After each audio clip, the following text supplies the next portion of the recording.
Shut up and sit down.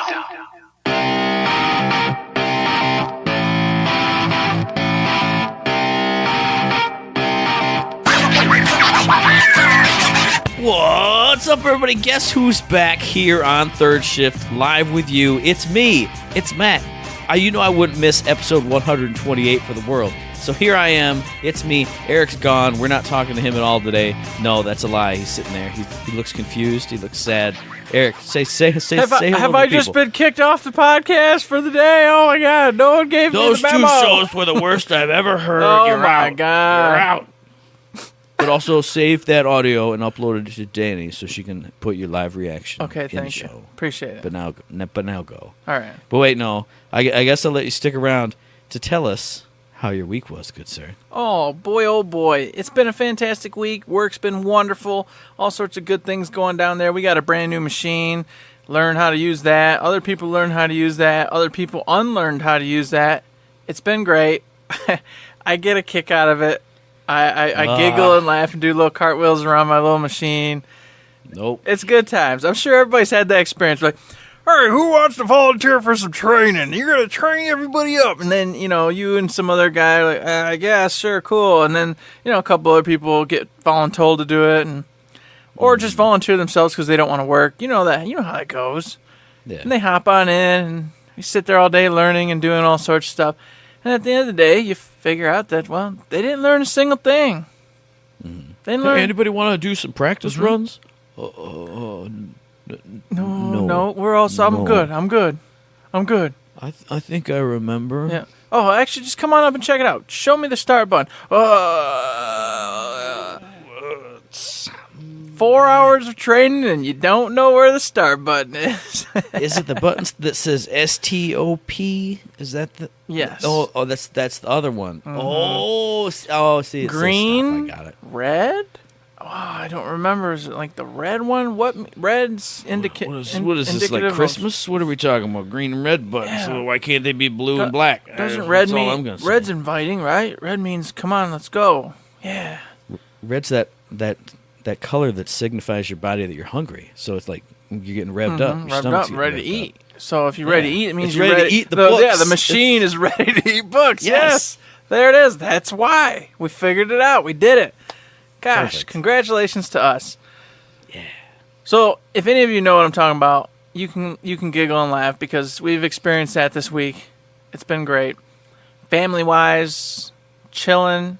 Not much is going on. Tax season, figuring out resources, finances. Yeah, a lot of boring stuff. Nobody cares about that. But Got a budget for those 6 Disney trips. you do. This is the time of the year you That's got to right. do that. Yeah, I gotta get it all budgeted. I can't afford the Olympic broil today. Oh no, let's go Next Thursday in 3 weeks, I can afford $5.73. That's right. To go to my Olympic broil. Oh goodness. And video game wise, it's been real slow. I've been in one of those slumps where I kind of this last week just fallen off and just been sitting around watching anime. Being a total geek. Watching all sorts of shows I wouldn't typically watch. I'm like, I need to find a couple new shows on Crunchyroll. What's this one? It's okay. I'll watch 3 episodes. Okay, I don't really like it. Never mind. What's this one? I'll watch a couple episodes. It's all right. This is also why I tried no new shows. Just like, is this something I remember from when I was a kid? Okay, I will watch that again because I know it's good. Yeah, but Versus, I'll watch because there's even back in the days when I was watching anime a ton. You get the cassette tape. I'm like, all right, those first 2 episodes, that was all right. Get the second one. These episodes are bad. Oh, well now I'm 6 episodes in though. So. And that's what you get, But you gotta. I've learned over the years to cut my losses. Yeah. I don't. If it starts to get to that point where I'm like, this is just what, I quit. I don't go. No, I've already got a season in. I'm going. I stop. So yes, I do waste time effectively, but at the same time, not really, because now I can be like, yeah, I've tried out that one. I've seen that one. I've touched that one. I can talk about that a little bit if you want to. That's fair. And Crunchyroll is free. So it's not like back in the day when you really had to know something was good. I guess I still have that mindset. Like, I don't even want to waste any time. It's got to be good. I got to know it's good. Well, I've told you I can give you a good one. Rise of the Shield Hero. Yeah. Boom. Done. I don't trust Eric's recommendations. You don't trust me for nothing, Breaks my heart. Breaks my I heart. trust you to do this podcast. Hey, I trust you for 2 weeks to do a solo show on this podcast. I did it, dang it. I did it. You did it. See? It made me sad. I trust you for some things. And beyond that, so no video games to speak of. However, today, as of 4 a.m. this morning, I was in Division 2 beta. And, oh, boy, I'm going to be talking about that a little bit later. So, other than that, nothing, Matt. What about you? What have you been up to? It's been 5,000 years. I was going to say, everyone else heard bits of it because they heard some of it in the Uncle Matt's Vacation Travelogue, which you didn't hear because I know you don't watch the show or listen to the show. I give you don't watch it either. And then I said a little bit more on What You Play in Third Shift, which I know you also didn't listen to. So I'm going to say it all right now. I'll do a quicker recap, but some interesting stuff from the Arizona trip that I was on for a week and a half. Hanging out, spending time with family, spending time with cousins, having a great time with good people. Like I always say whenever I do that, it's refreshing. Because everyone around here is ugly and grumpy, and everyone we see just has a sourpuss face on. So it's awesome to go and spend time with good people and like see smiles and have fun. And be like, wow, look, we're all happy to see each other and we're all having a good time. And we're going to this cool place and we're all enjoying it because while it's, close by for you guys, like they can go there whenever, it's still cool. It's a cool place. And then we get to see it with fresh eyes and they get to go, oh, look how much they had fun there. Woohoo, cool. So that was a ton of fun. I will go through real quick my new favorite bar I've ever been to in my entire life. It's the White Rabbit Speakeasy Cocktail Bar. My cousin and I went out super late drinking that one night. I did tell you that. We go to this place, and it's just like an office building wall. Just there's no entrance, no sign, no nothing. There's just stairs down and a guy with a rope. And he goes, hey, guys, let me see some IDs, and what's the password? So you got to get the daily password from their daily email to even get in. But, he checks in. He's like, all right, go on down and have fun. You go in, you open up the door, just nondescript door, says nothing on it. You open up, you just go into a dark hallway. You step in, there's like cubby holes with like artisanal like cocktail ingredients and like little jars and vials and stuff all along the walls. Go down this hallway, it dead ends. There's nothing. Like there's a black wall over here where there's no door handle, no nothing. But you look on the shelves, that wall that's right in front of you, there's like a little like metal rabbit statue. You grab it, you pull it, the whole wall swings open, and it's full on like speakeasy style. Everyone's dressed up like in the 30s Prohibition style, looking sharp. There's like jazz going on the side. I'm just like, this is the best place I've ever been already because it's so awesome. And then every drink was just amazing, spot on. I mean, it's, all the super fancy stuff. They're throwing in all the cool mixers and cool oils and, muddling up the herbs fresh and putting them in there. Everything just tasted the greatest thing I've ever had. It was, oh, God, it was so good. Man, I don't dream of that. I just dream of that, man. I could never have it. And it was one of those places where you're like, hey, you just have the bartender make you something. He just wants to know, do you like it, sweet, spirit forward? What spirit do you want in it? And there's just, here's a random thing he made. And, it's all stuff they know, but it was just, and it was perfect. And while we're sitting there, we're sitting right next to the bartender. He's like, hey, guys, try this thing out. And he gave us this little, maybe like 2 shots worth. He's like, that's this thing I've been trying to make. And it was like balsamic fig induced this with this other kind of flavoring stuff in it. And it was the best thing I've ever had. I was just like, hey, free shot of this. Oh, God, so good. Sitting there sipping on these quality cocktails. God, it was great. You're living in a world I can't have, Matt.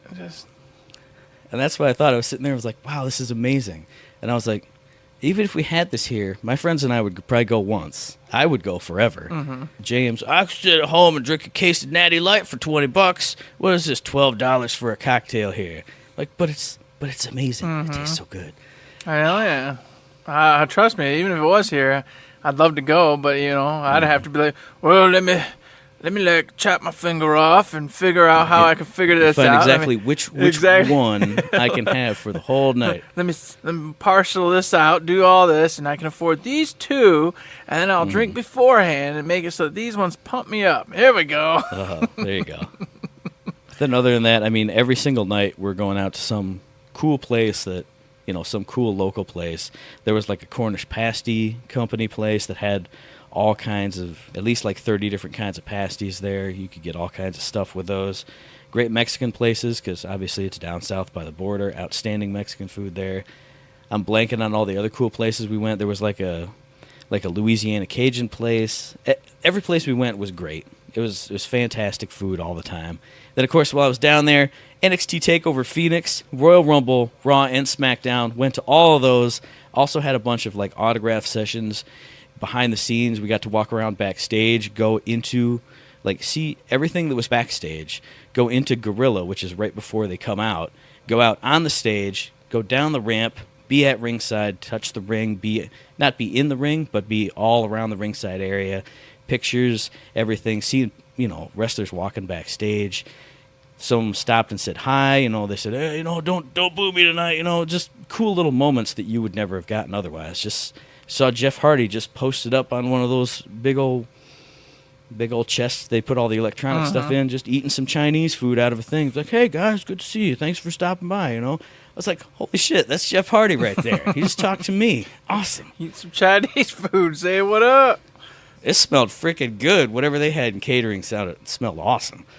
But I don't know. It was just super cool and just something I've never done before. So it was really awesome. And then TakeOver itself was amazing. Royal Rumble was pretty good too. Raw was outstanding just because of what happened. I said it on What You Play in Third Shift, but the whole Becky Lynch fandom, explosion of popularity, it was at its epicenter that whole weekend. So being in a crowd that was that rabid and just manic and wanted to see her, and anytime anyone else had a microphone to cut a promo against her, it was just raucous booing. I said it on What You Play in Third Shift, but there was a big confrontation, her and Ronda Rousey, setting up for WrestleMania. And Rousey grabbed the mic, and we all booed so much in that building, I couldn't hear a word that was said. Over all the speakers, rows and stacks of speakers that they got, couldn't hear a word. It was manic. Everyone jumping up and down, jumping out of their seats, acting a fool. Oh, it was so cool and just infectious. You know that energy when you're in a crowd of just wild people. Oh God, it was good. And I heard it was awesome, and then I also heard the articles after how she's totally embracing being a bad guy, and everybody's in love with it, and it's really hitting off with the crowd that enjoys the wrestling. Oh, yeah. So I was like, sweet. I'm glad it's all working out for old Ronda Rousey and all that. Good for her.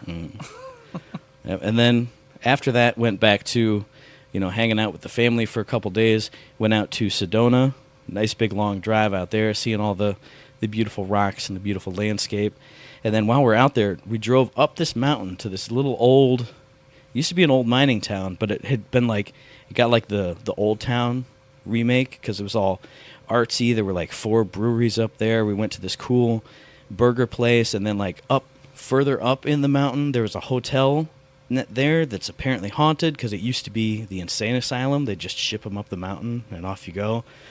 So it's just cool being up there, eating good food, up this crazy mountain, this little tiny town, and then seeing all these cool, hip art stores and breweries and wineries and places I wouldn't have even thought would be up in this little weird-ass town on top of this mountain. It was really cool. And then while I was up there, I saw the sign, and it was like, hey, here's a print shop over here. We do printing and stuff. And I went, maybe I should just go down there and just be like, hey, you guys need an extra hand? I can just, hey, Mom, ship my stuff down here. Get some guys to box it up and just send it care of Crazy Old Miner Town. Send it to Matt at Top of the Mountain. Perfect. And then, you eventually get back online and, hey, Eric, I'm down here now. Okay. Mm-hmm. Cool. Yep. I'll be cooking dinner right before we do the show, so it'll just be different. Yep. Okay. Cool beans, man. Still going to be up, drink beer? Yep. Okay. Yep. And then I came back here, and I had to go to work for a week. That sucked. Mm-hmm. That just, it's same old work, but when you're off for a week and a half in a beautiful place with smiling people and having fun, coming back to work is not a... Trust me, I understand. Remember when I went to Alaska for 3 weeks? Yeah, you're right. I came back from that, just living in the mountains, chasing bears, fishing up these giant, enormous, delicious fish. And then I came back, and I went, What? What is that was, life? And that was the same year I went out to South Dakota all by myself, driving around, pristine, beautiful. I think at least that time I had about a week before the burnout set back in. This one, it was like an hour. I got back and I went, all right, it's not going to be... Yeah, it's bad.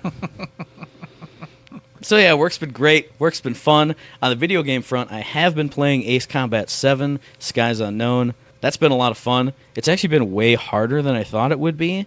Like, when we talked about it before, the reviews were saying, oh, it's so hard and the controls are so complicated. The controls are the exact same as they always have been, so I don't know what that reviewer was talking about. But some of these missions are freaking hard. Like, it's like, some I just didn't do right, because it'll be like, hey, kill all the bombers that are coming in. But they're also, protected by 1 million fighters. So if you just go for the bombers, you have 10 missiles on your ass all the time. But if you get busy with the fighters, bombers just fly away. So it's that balancing act for some of them. But there was one where it was kill a bunch of ground targets. Just wreck shop for like 20 minutes. And I'm like, hell yeah, this is going to be fun. And then I went, oh, there's a score limit. And like an AA gun is like 100 points. And, a SAM launcher is 200. But you had to get to 17,000, or maybe it was like 170,000. It was ridiculous. So I was cruising and killing stuff for 20 minutes. I didn't even make it halfway. But it was one of those ones where second and then third time I played it, it was like, all right, I know where the HVTs are, which you had no idea. You had no way of knowing that the first time. So it's like, well, it's kind of designed to make you fail, but still it's fun. I'm still flying a jet. I'm still shooting missiles. I'm shooting guns. I'm blowing shit up. There's a weird, crazy story. I got my wingmen just all over the comms, just going back and forth, having a wild story time. It's great. I love it.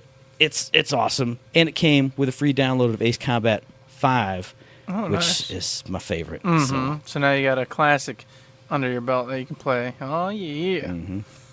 Absolutely. And hey, speaking of classics, what is another classic show that we do? It's IG2G. We did episode 46. I've already forgotten. Yeah, it was 46. We did episode 46 this week. Yeah, buddy, it was a fun show. It was indeed. I enjoyed it. You were back in town. It's like, all right, I didn't have to do the IG2G solo. Perfecto. So... yeah, it was good to get back in the groove, and we actually had a really good conversation about the video game industry and things. So if you want to know more about that, hit up IG2G. And what else you should hit up is the Twitter, the Reddit, the Instagram, your favorite shift code provider. Because what? We got shift codes for Golden Keys in Borderlands 2. So hit up all of those awesome places. Get yourself some free loot.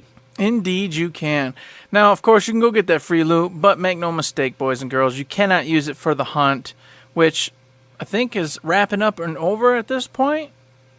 I think so. I think it is, but if you did participate, I wanted to go ahead and give a big shout out. Hey, congratulations, everybody. Thank you for hopping in there. Thank you for watching the streamers that were playing it and all the streamers that were doing it, checking it out, raising money for St. Jude. You guys are amazing. That's fantastic. Every year, such an awesome cause. Congratulations to all those involved. And no, you couldn't have used those wonderful shift codes, but you should have gotten them anyway to have awesome gear and awesome guns to kill psychos with, okay? Yeah, absolutely. 100% agree. It's always good to raise money for St. Jude's because they do good stuff. No matter what you think about charity or giving. Or children. You said it, not me. So Eric's the child hater this time. That is untrue. Sort of. I liked my kids today. I like my children. There you go. So congrats to everybody who was in the hunt. Good job raising money for St. Jude. You guys are awesome. Oh, boy. It's so good. Oh, man. With the shift codes out of the way, Matt, this is where we jump into that wonderful, hey, what's going on at Gearbox? Well, nothing, you guys. Gearbox is quiet as a mouse. Gearbox is saying nothing, talking about nothing. They've been having donuts every Friday. They're still cutting those donuts into quarters. Some mysterious person is still doing this. Did you see somebody cut the inside of a donut out? They cut the donut in half circularly. No. What? I think it was Cullen posted a picture of that. It was either Cullen or that other guy. But yeah, he posted a picture of that. Oh. What is going on over there? You know, the donut thing is going too far at Gearbox, all right? It's not even fun anymore. Now you're starting to just mutilate donuts and do strange things. Although, the one thing they need to do that would actually be legit, though, is if they got a jelly donut and someone came in with a big syringe thing and sucked all the film yes. and left just a hollow donut. Hollow that would husk be good. of a donut, yes. Yes. And put it in a really, like you said, a really cool syringe, and then put like a little thing or some decoration around it so it's like Beatrix, and then tie it into your own game. Boom, look at that. Yeah, you can do that. Yeah. There you go. Then You'd be like, who hollowed out that donut? And you can be like... Yeah. And they'd be like, oh, what's Ash squirting me with? Oh, what the jelly. hell's going on? It was you, Ash. You You rascal. goose. God. Yeah, I don't know, man. I think if you mutilate food, the next step's mutilating people. So you need to find out whoever's doing this to those donuts and get them out of there because you're going to be in a world of hurt soon, Gearbox. This is how serial killers start. You're right. If you can mutilate the sacred food of donut, what can't you do? Exactly. That is gold. I would feel worse about cutting up a donut than I would yelling out that I'm not. Don't cut it, Danny, cut it. So besides mutilating donuts, the only thing of interest really going on is Subnautica, a.k.a. Randy Pitchford Jr., a.k.a. Randy from the future, a.k.a. Robot, officially organized by Gearbox to spit out all this crazy jargon to keep us motivated and feeling good. That's right. I forgot he was Cable from the future. Came back with the Borderlands 3 techno virus. God, yeah. Oh yeah. So I forgot my own. I forgot my your own own backstory story and for canon it. here. Yeah. Jesus. God, man, I'm keeping it alive. Don't worry. He did post up a new video. 2K did its little quarterly earnings call for its investors, but nothing new is really said. Only that their relationship with Gearbox is still strong. There is an unannounced title that is still going to be coming out before March 2020. Subnautica claims that it is indeed the Borderlands 3 we've all been waiting for, that his sources tell him this has all been promised, and then, of course, also that the Borderlands remaster is still coming, which, that's a fact. We've already seen the leaks, so that's not just him talking anymore. That's for real. So, there you go. DTA, Eric. DTA. Oh my gosh, come on. Don't trust anyone, Eric. No, but that was actually like posted on IGN, Kotaku, Polygon, all this stuff, man. Don't trust nothing. Don't trust anything, period. Nothing's real Nothing until is it's real, Eric. Hey, Randy said that himself. Nothing's real till it's real. Ah, so sad. I'm very, very upset that Gearbox is still not talking about anything. But hey, we'll keep on looking and we'll keep on waiting. And maybe we'll find an inside source who will tell us all the juicy information. Mayhaps that day when I finally break into the building and wall climb around, and when I finally am seen or figured out, they're all going to go, oh, you're the best, Eric, and it's high fives, and let's tell you all the secrets. There's going to be no jail time, no policeman arresting me. There's a guy hanging from a grappling hook with like an optical camo suit on. It's just a joke, you guys. Woo-hoo. It's all for fun. It's for the show. You guys are going to love it. Just file folders just stuck inside your chat. Hey, whatever. So there you go. If you want to check that out and you want to see what he's got to say in all of its full glory, go check out Subnautica''s YouTube website there and check him out, because you know what? He's somehow in the know. Maybe, possibly, probably. Who knows? I don't. I can't say it. I'm just telling you, it's probably Randy Pitchford himself from the future. Whatever. Yep. And lastly, I've waited. I know this is old news and all that, but I wanted to wait till Matt was back. Joe King has parted ways with Gearbox. So it's really sad to see him go, because he is one of the first ones who paid attention to us, got us up on the community spotlight, really gave us the old hoorah, keep going, you guys are awesome, we appreciate what you do. And that gave us the motivation to keep rocking it out. And we have ever since. And he's also one of the few to ever come on the show, interact with us, on multiple platforms in multiple ways over the last couple years. So it really stinks to see him part ways. We wish it wasn't so.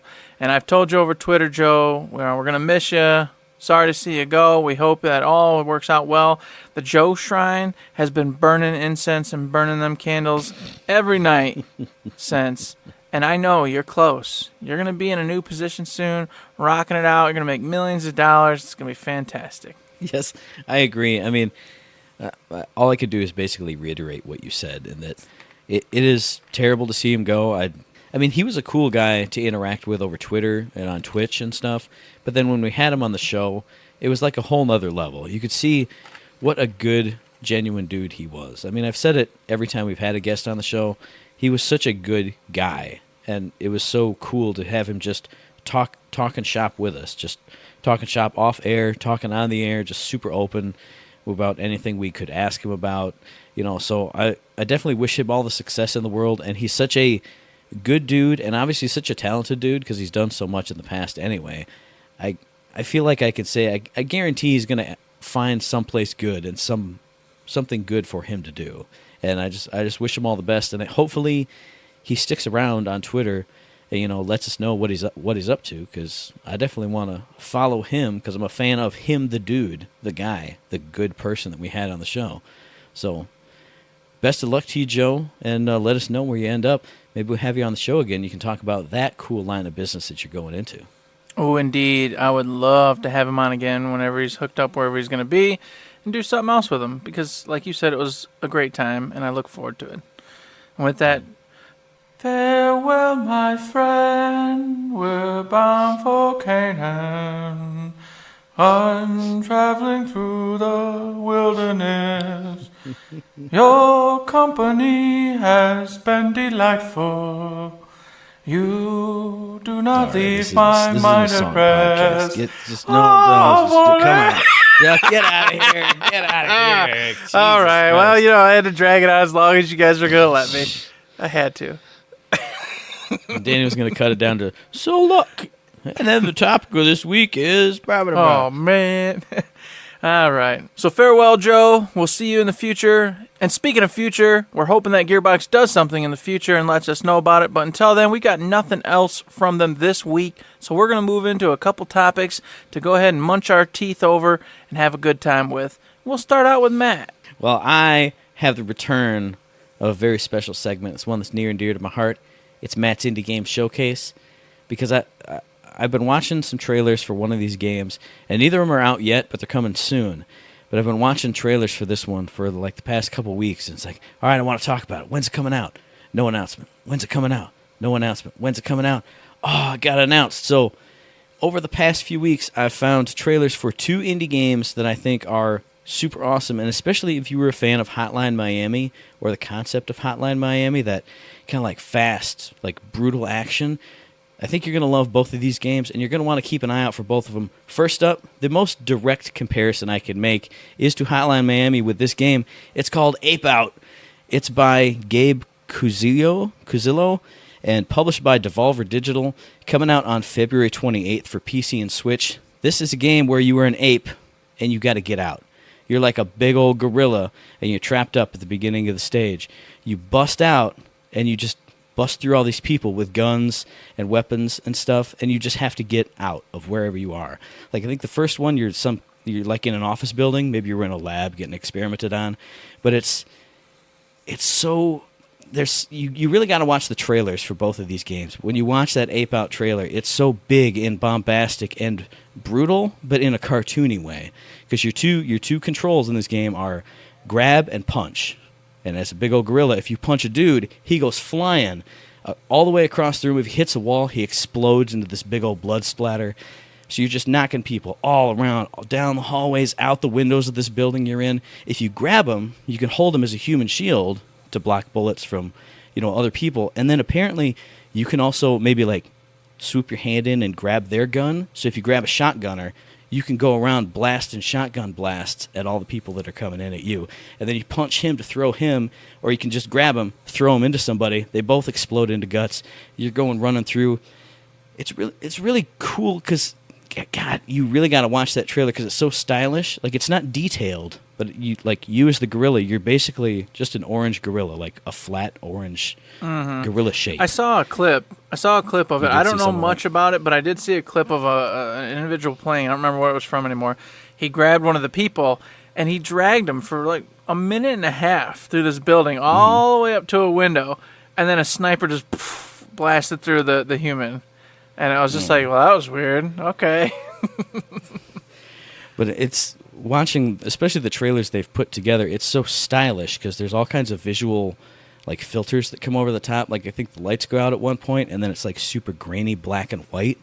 And then I've seen like really colorful filters. I've seen enemies with all kinds of big colorful weapons. Like I've seen someone with a flamethrower that has this big, gout of orange coming across the screen. And then one of the other cool things is the soundtrack. It's this like percussive, jazzy soundtrack, so it keeps you rolling, it keeps you running, it keeps you motivated. And then what I've also heard is, according to someone on Twitter who I saw, said it was actually algorithmically generated, so it will always be different. Every single run you go through, every level, every stage, every time you play that game, the soundtrack's going to be different. And you also affect it because each kill you get adds a cymbal smash to it. So it's like... And it's just, there's just something about this high energy, goofy, over-the-top cartoonish violence where it's not as detailed as it was in Hotline Miami, because if you watch that, it's over the top, but it can get kind of gross, especially with some of the individual kills. This one, I think it's just cartoony enough. You throw him, he goes poof. There's just blood everywhere. There's no like details, no nothing. Ape Out, check it out. If you liked Hotline Miami, you're going to like the speed and the pace of this, at least. And then you got that visual flair and that audio flair on top of that. I think people are going to love this. And another thing in that Hotline Miami vibe, even though it's totally different, because Ape Out's top-down, just like Hotline Miami was, Katana Zero, coming out in March from ASCII Soft and, again, Devolver Digital, puts me in that Hotline Miami vibe, because they describe it as like a neo-noir, so think like cyberpunk. You got the neons, the dark shadows. This is a side-scrolling action platformer, but it's all about playing as this assassin who's going into these buildings, infiltrating, killing security guards. So in the trailers, there's a lot of kicking down the door and taking out 3 guys super fast, zooming around, hitting them with your sword, giant gouts of blood as they're flying and ricocheting all around the room. That kind of fast, frenetic action, planning your way to get through these rooms to kill these people. Totally put me in that Hotline Miami vibe. This one's got, like I said, it's got 16-bit graphics in that cyberpunk style, super stylish. The soundtrack's all synthwave, so it puts you in that 80s cyberpunk feel. And the other thing that's got me really excited about this is there's apparently a time manipulation mechanic, because I've seen like a 2-second clip in one of the trailers of like a rewind function where it goes like old VCR interlay over top, and you see him go and rewind it through the room. So I don't know if you can rewind whenever you want. Maybe that happens when you die. But I've also seen a time slowdown mechanic where there's enemies with guns, and they're pew, pew, pew. So you slow down the time, and you go all like ninja super neon blur. And as you're coming up and a bullet's coming in your face, you can whoosh, deflect it with your sword, send it straight back at that guy. So it's all twitch, super tight controls, over-the-top action, bright colors, loud synth beats just bumping in your face. Every time I see a trailer for this, I get so excited. And it doesn't have a specific release date, just March of this year for PC so far. I think if you like fast gameplay, if you like stylish gameplay, you're going to love Katana Zero. I love it already, and I haven't even been able to play it. I mean, it's getting awards at all the game shows it's been demoed at. I think it was just at PAX South. It got a Best of PAX South from at least a couple different places. Oh, man. Jesus all that Christ. talk, man, I'm excited for both of these games. It makes me think of just an old school Shadowrun. I wish they would make a new Shadowrun, but with obviously updated graphics, all the rigmarole there. Because what you're talking to me about, and I know it doesn't really relate, that's more of an RPG, but still just that cyberpunk, that 16-bit, gritty craziness going on, that's what came to my mind. I'm like, man, just for that alone, just for that thought process, this sounds pretty cool. Yeah, and I will say, too, just as an overall capstone to this, obviously I got very excited talking about both, so you can see how excited I am for both. If you like indie games, if you like smaller games, it really benefits you to follow the publishers, indie publishers, like Devolver Digital does both of these games. I would have never heard of either one of them if I didn't follow Devolver themselves on Twitter. Like I follow Chucklefish, who did Wargroove. They do all kinds of other indie games too, and how would I have heard of them? They're not covered super big on Kotaku or IGN or anything. But if you follow indie publishers on Twitter, they're always, retweeting and blowing up stuff or posting articles, preview stuff to get you that big taste. And obviously I'm a big indie guy, so I just wanted to spread that word. If you like indie games, if you like smaller stuff, you don't really have to hunt for it yourself. Find these good publishers, and they will point you in those directions. Because, I mean, as soon as they hook up with a cool property like Katana Zero or Ape Out, they're going to want to be blowing it up too. Mm-hmm. So if you follow them, you can filter down and find all the cool stuff. Yep. I do the same. Everybody I'm interested in, I generally follow on the Twitter, so that way I can keep track of exactly what they're doing, because you're right. A lot of stuff they do or they're posting never gets talked about in any of the big sites. Like, Devolver is one of them I follow, and you're right, exactly that. Yeah. Nothing's ever really said except for something huge. The Remedy is the same way. Like, they have all sorts of cool little blogs and posts and little podcast interviews that no one ever mentions, no one ever says anything about, unless you're following them. Then you're like, oh, sweet, they just did a whole little interview talking about this level design or that, this and that and that. So you can keep track of it. So like you said, I would recommend anybody on Twitter use Twitter for what it should be used for, and that's to keep track of what cool stuff is happening in the interest you have, instead of going on with all sorts of ridiculousness that no one cares about. Whatever. So. Yeah. That's neither here nor there. God bless it. Well, my interest is politics, so I follow all of my favorite representatives, and I retweet what they have to say, and then I post big rants on them other people. See how right they are. All right. Cool beans. God bless them. Well, my topic for the night is kind of a twofer, a little bit. It's tied in, and that's the Division private beta. All right, Division 2 private beta opened up 4 a.m. this morning. I want to talk about it more at a later date and time, because obviously I've only got to play it for about 2 hours total. But I want to give a little preliminary right now, okay, just so for you, Matt, and then also for the audience, of course. I'll take it. See, I'm allowing it. I'm being nice. Here we go. So I pop in. Character creator's not up yet. It just gives you some random builds for you to pick from, and then you pick one and you keep going. You pop in there. Starts off really sweet already. Hey, you need to get to the White House. What? Yes, the White House is indeed your base of operations in Division 2, and it works just like Division 1 did. You get in there, and it's barely there. It's ramshackle. It's just held together with straw, and then you have to build it back up by going out, completing missions, finding new recruits to bring back and do stuff for you and help build it, just like you did in Division 1, except expanded upon a little bit, because instead of just going, oh, I've got enough percentages to upgrade this new area. No, now you got to go out and go, oh, hey, look, I hear there's a lady who knows how to do this or that. Go help her out. She'll go back to your base of operations, and all of a sudden, bada bing, bada boom, you've got new roofing, you've got crafting stations for this or that, you've got whatever. So they've kind of just integrated it more, made it feel more natural, instead of kind of like a weird, just mythical thing that was like, hey, get to this number percentage and upgrades happen. Cool beans. Beat that mission and you get 14% more towards this side of the base. Exactly. Okay. So they really smoothed that out. I was impressed with that. And then came in contact with enemies. And as I'm running up to a thing, you know, a barricade or a tree or whatever it was, I noticed that the sticking was much lighter. You could pop down in it, and then you could pop off of it. A lot better than you could in the first one. So that was a huge difference for me, because in one, I couldn't tell you how many times I'd get so freaking irritated. I'd be like running, and then I'd try to click onto something to, you know, attach to the wall, and it would just like kind of like stand there and just like up against the wall like a moron, you know, getting shot at the whole time. And then I'd hit the wall and actually attach to it. And then I'd be like, okay, I got to get out of here. They're throwing a grenade. And I'd hit the button, and it wouldn't let go. It was like sticky. And so I'm sitting there like, get off the wall. Get off the wall. The freaking grenade's about to go off, you know, and boom, I am half dead now. Yeah, see, I would get that a lot too. I'd either get not being able to stick off of it, or I would just come off like Teflon wall. Like I'd be like, oh, I'm just looking around behind me, and all of a sudden I'm standing up. Mm-hmm. What? No, but no. Oh, no. I'm down. Help me out. Oh, I'm stupid, I guess. Mm-hmm. That's really been streamlined. Getting on the walls, getting off the walls. When you're running towards a wall and you just want to do like a little hop, skip up over it, just tap the O, and it feels very responsive, very good. It gives you kind of like a lot of leeway, a lot of room. You'll hop right on over and you'll keep going. All of that feels just like it did in Division 1, but just a little bit better. All right. And then the graphics in this game are stunning.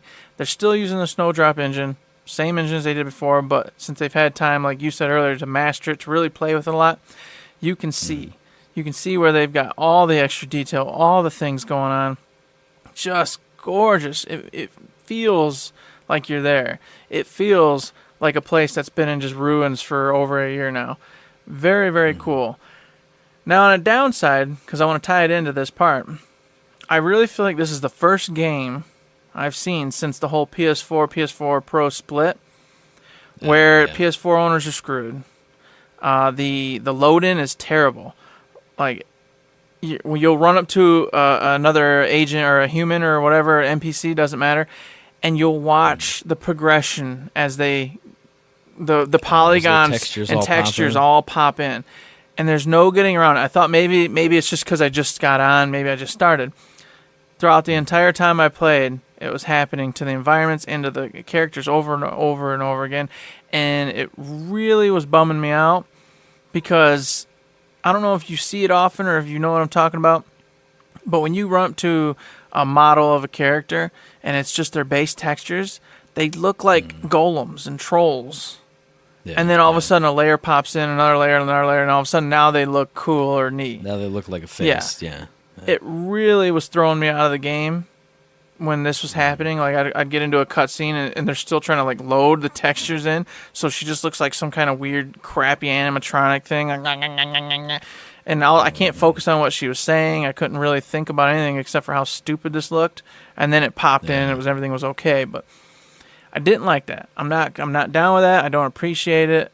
I feel like now I'm being forced to get the PS4 Pro. I feel like the reality that we thought was going to happen as soon as the PS4 Pro came out, I think it's finally starting to happen. I think we're finally getting there where these new games are really going to leave the PS4 behind and go, oh, you can still play, but it's garbage. Just, got to work through it. Well, see, I was going to say, it's still just a beta. You never know. That's very true. But at the same time, here's the area you're going to be able to access in the beta. Mm-hmm. You think they'd be like, all right, drop those assets in so it's a quick load. Yeah. I mean, obviously, it's way more complicated than I could ever imagine. But no, you're correct. They're only loading a tiny portion of the game. It's just, hey, here's this nugget for them to play in the beta. Mm-hmm. You'd think that... And you're going to need to go talk to Ramirez. So Ramirez should be just like... not auto-loaded in, but should be one of the first things. The base can look crappy if the people look decent. And then on top of it, I've watched, people playing already, and they're playing on PS4 Pros. They're playing mostly on PC because that's where most everybody plays at, which, honestly, I have a PC that could run it smooth as butter, but I just wanted to play where my friends are mostly at, so hence I'm on the PS4. And... they're not talking about any issues. They're not talking about any problems with this. And I can guarantee you, with the issues I'm having in the texture load-in, somebody would have said it by now. It would be an issue. But apparently, since everybody's on the high-end PC and, of course, PS4 Pros with all the fancy TVs and all that garbage, they're not seeing it. So here I am, poor Eric, with an old original... day one PS4 and a pretty decent monitor, but nothing's fancy. Yeah, it's an issue. It's a problem. I don't know if it's going to be addressed. I doubt it. So, yeah, I mean, I've been thinking about it too, not for Division, but obviously I had Red Dead. I got Ace Combat 7, and I've seen the pictures of it, and it looks photorealistic, and it doesn't on my TV. But I'm just like, maybe I should, but that's a lot of money just for. I'm trying to figure out a way to do it, through side means and etc. Like, I got the trade-in cash, and then if you trade in your actual PS4, then you get a little bit more towards it, and I have enough to do it, but then all your trade-in. But all my trade-in money's gone, yeah, and of course my old PS4 is gone. So my big idea in my head was to get a second one, have the kids be able to have the original one, and they could play upstairs, and it would be a whole thing. But there's no way around this. So it's either I stick with what I got and suck it up until holiday season 2020 when PS5's released, or I just lose all that bonus cash I had laying around to upgrade. And the only reason I'm really entertaining it is not just because of Division, because I'm also getting Anthem. So between those two games alone, it's like I'm going to be investing a lot of time into that, both of those, and both of them look way better and run way better on the PS4 Pro. So I'm like, where do you go? I don't appreciate that I've been put into that position. You know, they said it wasn't going to be a big deal. It was just going to be little things that made things better, but I'm starting to see big things. And then inside of 6 months, it was already, it looks amazing on PS4 Pro. I mean, it still looks good on PS4. But Yeah. come on. So Yeah. that is a downside, and I'll get the last downside out before I close on that particular part of it. In the character build, all right, you can pick male, Here it female. is. Here it comes. Here it comes. Now, the male's not as bad as the female, and I don't know if this was intentional because they didn't want you picking a female because a lot of gamers, I'm going to get a female because then I can look at her butt, and stupid things like that. Don't know. I don't know. But all I can tell you is that I'm picking through, I was like, I always go male in Division, I'm going to go male live, but I was like, let's see what the female models all look like. So I'm switching through. No matter which one I picked, they looked like they had poopy bottom drawers. They looked like they had an old load of poo-poo in their underdrawers. They were just sagging down, looked like problems had happened.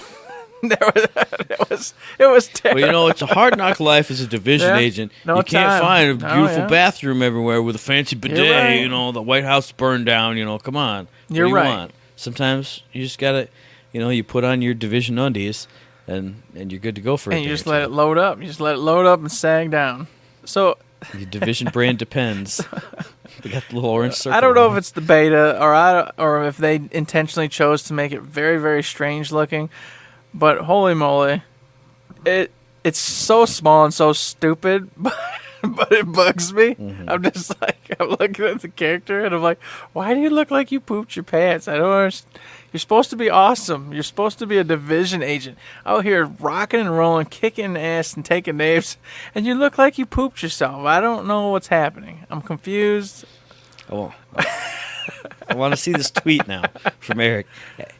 Dear at the Division, why did all my ladies poop Why their they all pants? poop And then their 4 pants? screenshots of your 4 different agents All with their poopy poopy drawers bottom running pants. around. It's not a real issue, but it is an issue.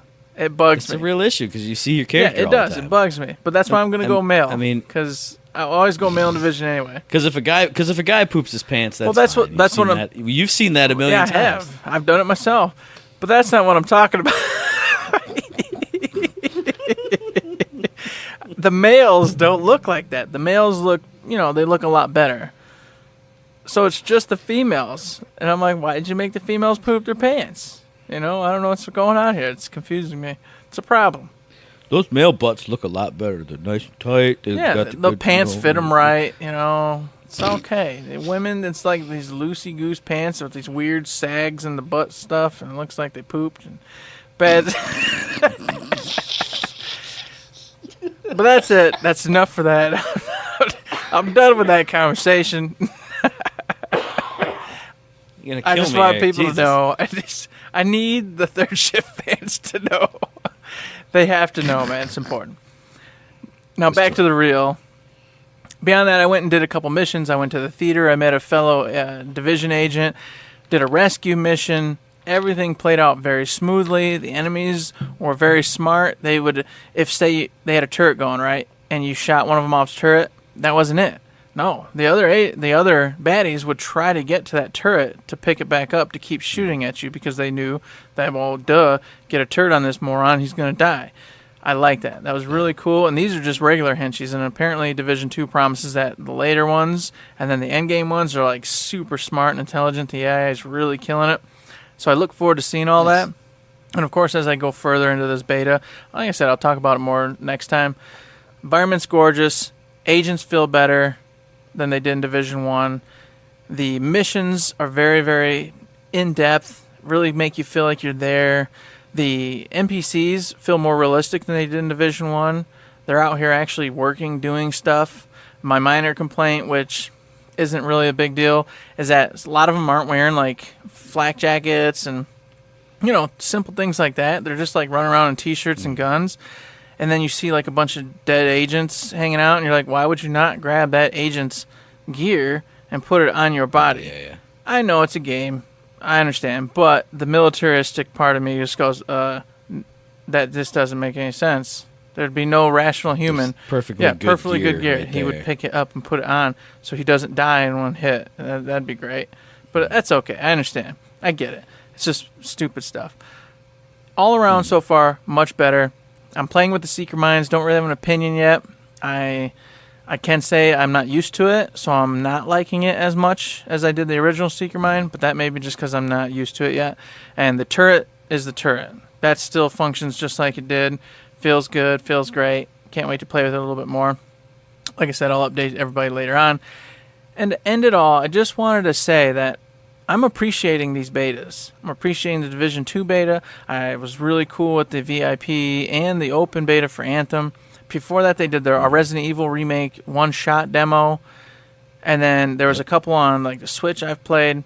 Basically, like these demos are just hitting and hitting and hitting for all the games now. Like they're coming back. And I'm liking this. I'm getting to like try out a ton of games now and just get a feel for them. Be like, oh, that's really neat, or that sucks. I don't care about it. Never mind. I hope this stays, man. I really do.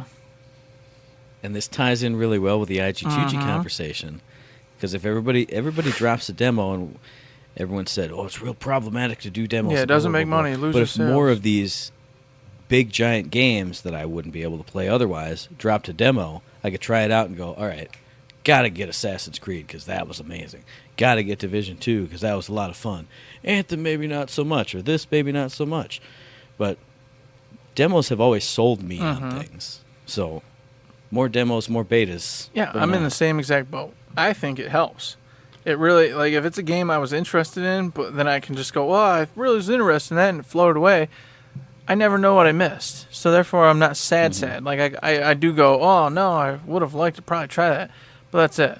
When I play a demo or a beta, and I'm like, oh my god, this is great, this is gold, you know what I do, typically? I go, I don't care, whatever, I'm buying it. I don't care what I gotta do. Click, click, click, click, it's done, I got it. I'll make it work. You just sold a copy you weren't otherwise gonna sell, so... I've been sold on so many games I wouldn't have bought before just because it's a free demo. You can just try it out. Nope. And if I didn't like it, well, I wasn't going to buy it anyway. You weren't going to get it anyway, so no harm, no foul. Yeah, and I specifically don't download demos for games that I do play because it's just going to spoil that part anyway. And then I guess if the demo was bad, I wouldn't get it. So, but I don't know. I've never had that experience where I've played a demo and gone, never mind. It's always play the demo, holy crap. Didn't expect I was going to love that as much as I am. Whoop. I did. Now you got it. Exactly. So, cut short, demos, betas, awesome. Games, please make this a thing. Continue to do it. Everybody else, pick up on it and get it out there, because for me personally, and I'm sure a lot of people our age, it really helps. Because when I get to actually touch it, play it, and see it for myself, then that's when you get your claws in me if it's good. And I was already interested, obviously. That's what really pushes it. Whereas otherwise I can just justify and go, oh, well, I'll never know what I missed. Oh, well, there we go. Bye. Borderlands 3 demo. Yeah. Wouldn't that be nice? That would be nice. Send 3 copies. Just care of me, though. You don't need to send it to... I'll get it to those guys, I promise. But I'll... Yeah, you'll get it. We'll all get it. It's going to be fine. Don't worry about it. Oh, I forgot to send your beta codes, guys. Oh, man. Woo. Don't do that, Matt. That's grounds for killing. I don't know. Yeah, no, probably not killing, but like maybe a hit in the head or something. Beer owed. I've had that before. Something like that. I don't know.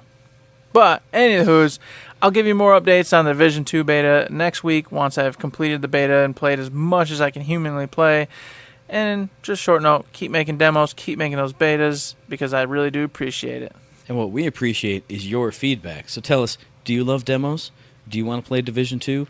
Do you want to deflect bullets with your sword? Do you want to be a crazy ape and just throw people out a window and hear them go, wee, and then hear a cymbal go, tsh, in this awesome jazzy soundtrack? Yes, you do. So let me know that. Let us know that via email at info@thirdshift.me. Tweet it at us at thirdshiftme. Hey, you know what? Maybe just go on our old dusty Facebook, blow the dust off, and send us a message and say, hey, guys, still give us a thumbs up. Give us a heart. That's right. That beautiful little heart. Give us a wow face. Ooh. You know what else? You can head on over to that wonderful Dusty Patreon.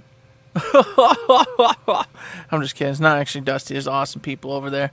We treat it just like a tip jar. If you like what you hear, like what you saw, consider throwing us $1, $2, $3, $5, $10,000, or the coveted $1 million, where we will open up a food line and make sure there's an aisle supplied with babies in jars for you to purchase. Because Matt loves his crazy Hideo Kojima games.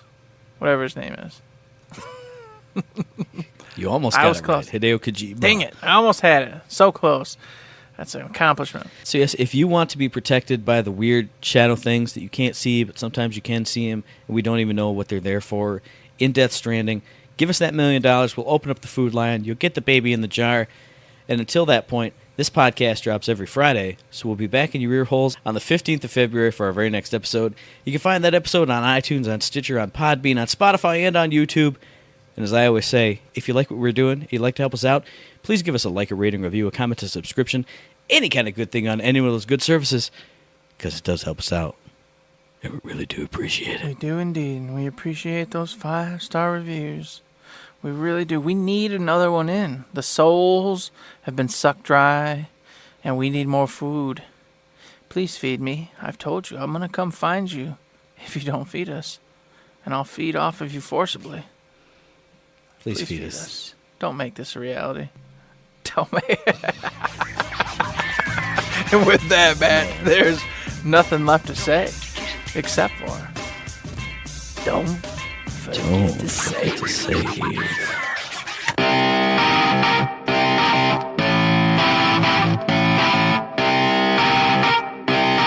Shut up and sit down.